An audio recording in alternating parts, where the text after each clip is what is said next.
Ayan po mga kabayan, dito tayo sa bahay po nila Tatay Gamay, nila Alin. Kakamustahin po natin. Ayun, yung mga tanim po silang ano. Malaki na ulit yung papaya nila. Tatay, kamusta? Ano ba? Nag-ano kayo ng kahoy Wala na sir eh. Tagulan na, ano? Wala pang bili ng gasol eh. Kahoy mo na. Binibilad nyo. Sino po nanguha na yan? Hindi yan. Sa baba. O yun, yung pinaputol kong duhat. Ito, yung duhat na ano. Kamusta naman po ang tubig? Ayos lang.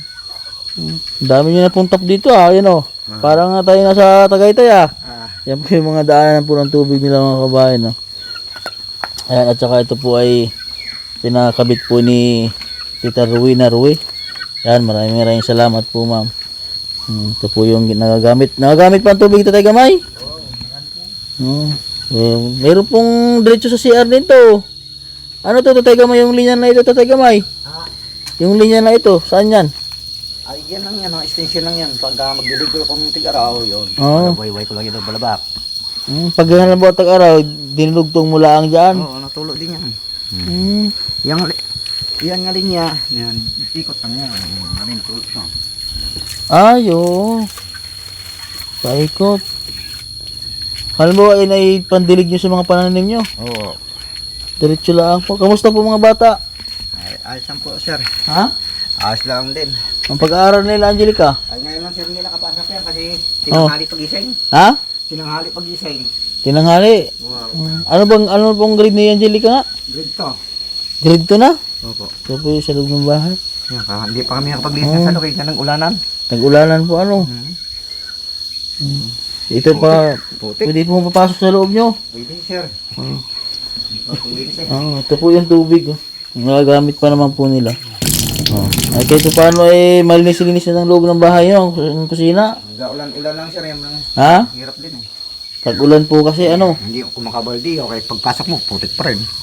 Ito hintayin mag-init ng ngayon. Nasaan po yung ibang anak niya Tatay Gamay? Dito po tayo. Si Alin naroon sa labas, inutusan ko maghanap ng ulam. Wala kang ulam eh. Oo. Dito po tayo.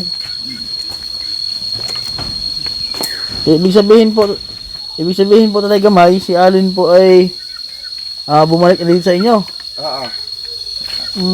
Hindi pa naman kalabas ang asawa sa kulungan eh. Bakit? Hindi ko nabintangan nga ng rape nga hindi naman ginagawa.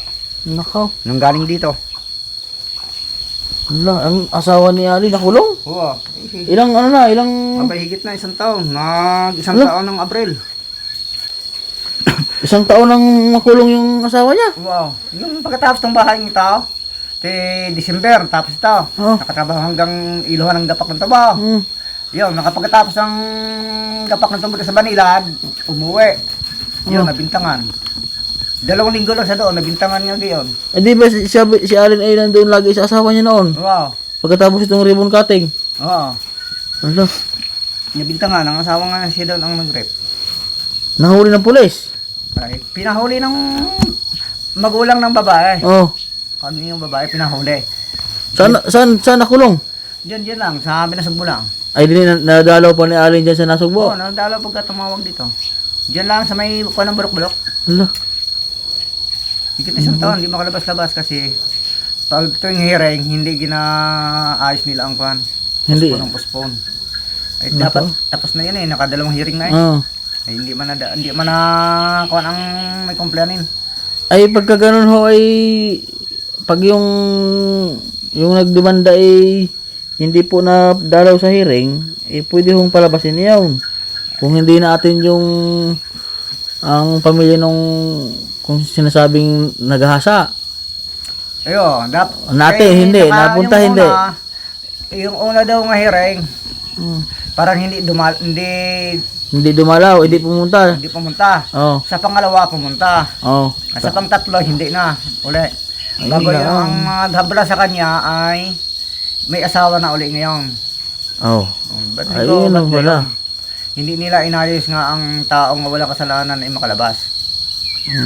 Tagal-tagal na, 1 taon na po Ayaw nila palabasin kasi kailangan nila pira ngayon, nahingi ng pira sa lalaki. Kailangan nila ng hablahan, yung piyansa na magbayaran na lang. Wow, yun.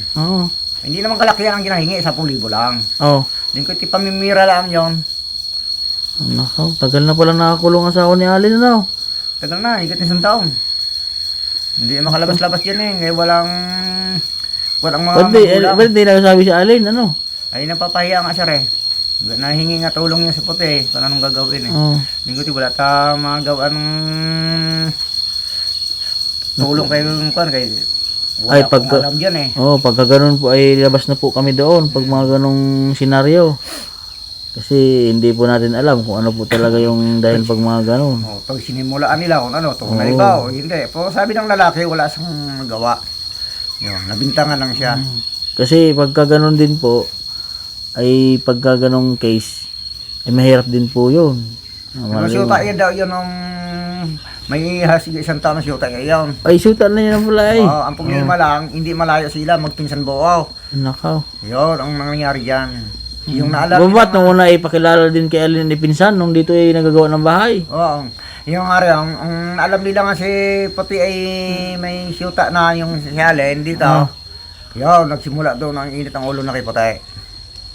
Oh. Yung nalaman na syuta na si Alin. Oh, wow. Loko. Yung lalo na ang umuwi na si Allen doon, yun. Oh, hindi nabutan ng isang buwan ipinakulong nila. Isang buwan. Ang kaso niya ay rape. Oo, binitangan ng rep. Ang problema naman na sir, may katangahan dito mga gulang ng lalaki. Oh. Walang warrant of arrest ang pulis, kagaya yung konsyel doon nga nagsama sa bahay na iyan, huliin batang iyan. Walang man warrant of arrest, sir walang mga papel-papel na dala. Mahirap. Pero pag halimbawa po ay 24 hours na nangyari, pwede yun kahit walang warrant. Pero pag lumampas na yung 24 hours, ay kailangan nila ng warrant of arrest. Yung sana sir, ang problema sir, nga kung sila sabi magkuhan daw ng abogado, eh wala naman makuha ang abogado sir nga bayaran eh, wala mang kaprapirang tao. Ay, isa pa oh. Yung ang abogado na panay pa, ang problema nga sir, ang abogado isa eh. Ay, isa ang abogado nila ng dalawa. Wow. Ayun lang. Sa pao din pariya eh. Ay, naka. Oh, kung isa ang siyempre, kung anong usap-usap nila, hindi na ito doon yung hearing, tuloy, kawawa ang nakulong. Ayun. Hindi natuloy. Panay paw ang gahawak sila eh. Ano sabi ni Alin? At anong gagawin ng bata, ng anak ko? Hintay panahon na lang pag makalabas ang asawa niya. Nako, di ho pag gagawin matagalan ho yun pag hindi agad na ayos. Kaawa, buti hindi buntis si Alin, ano? Hindi. Oh, di pwede niyo pang kuhanin. Nandito na ulit sa inyo. Andito yan natigil. Napunta lang niya doon, ano lang. Kasi mahirap po pag buntis iyon, tapos nakulong ang asawa. Aba. Nauwi yan dito. Sayang po si Alin, ano. Gawa ko dati po ay may gustong umampun sa kanya nung una tayo. Dalhin sa ibang bansa para Alin daw. Alam mo may si Allen, ngayon lang na kayo mabuksan niya yung parang kay sumbong ng bata sa akin sa sarili niya. May kilampuhan siya. Saan po siya nagtatampo? Si Papa, sa kamag-alak namin. Dati ay sayang po yung pagkakataon na gano'n. Kinuha niyang gawa, pinakaalaman nila ang nung matanda ang nagpadala dito sa amin. Yan dyan sa natampo. Ay, yung sponsor.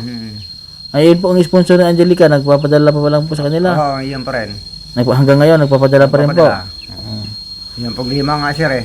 Hindi ko itong panito. Pag hindi marunong magbasa ang aking anak na yan, kaya wala siyang nagaya-turo sa kanya, tuloy lang ang bigay sa kanya ng kaparte. Ay, pabakat off yun. Ay, iyan, usapan na yan eh. Maghati sila, ni Angelica ng 3,000, turuan si Angelica pagbabasa. Ay, sa palang nakakuha sa ng pira eh, hindi yan ginaturuan si Angelica. Ngayon, pinabasa ng maestra lang, hindi makapagbasa. Yung si Angelica? Oo. Bakit hindi po nag-aaral si Angelica? Nag-aaral, ang problema lang, kulang sa pagkuha ng pagbabasa kung ano sa school. Wala siyang gaturo siya, tutor sa kanya eh.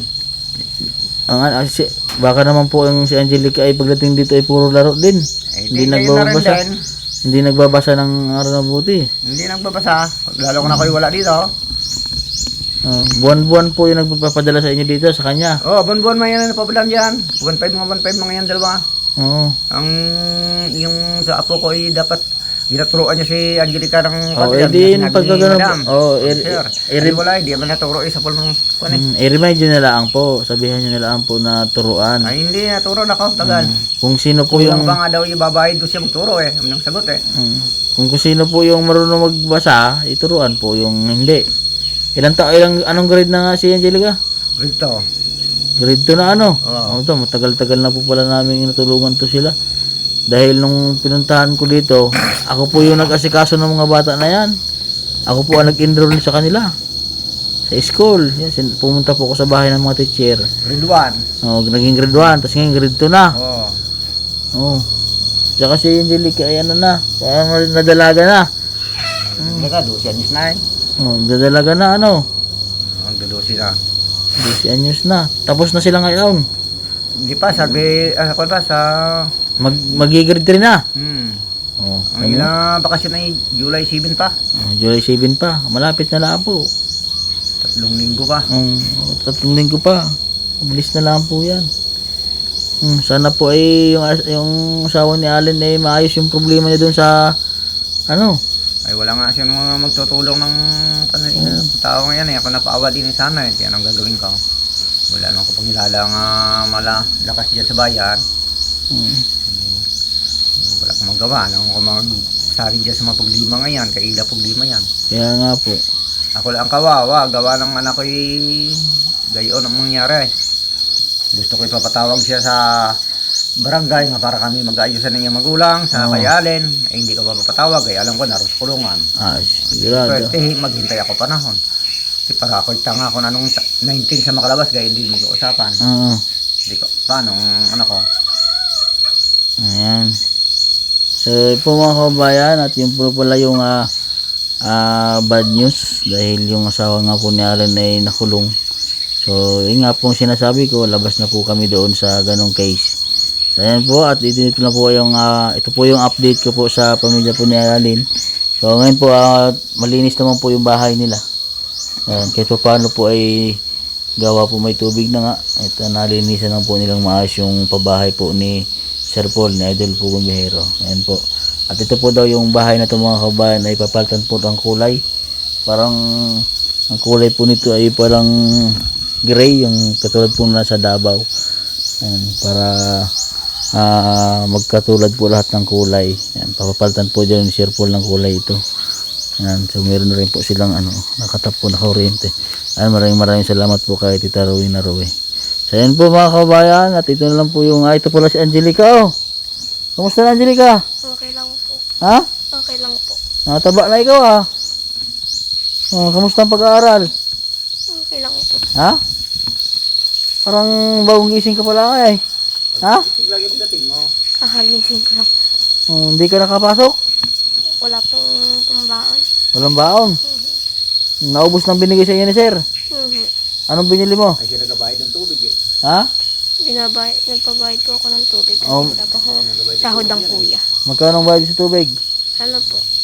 200, 250. Ang buwan. Mga gayon. Sige. Mag-aaral na mabuti ha. Ito po mga kabayan, ang update po sa bahay po nila. Sa pamilya po nila Alin. So yun po ang bad news nga. At don't forget to subscribe po sa aking YouTube channel, Mastering Ring Channel po. At sa lahat po ng mga Pugong Bihero team.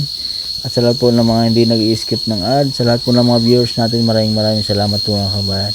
So dito na lang po yung vlog ko. God bless po at magandang umaga sa atin lahat.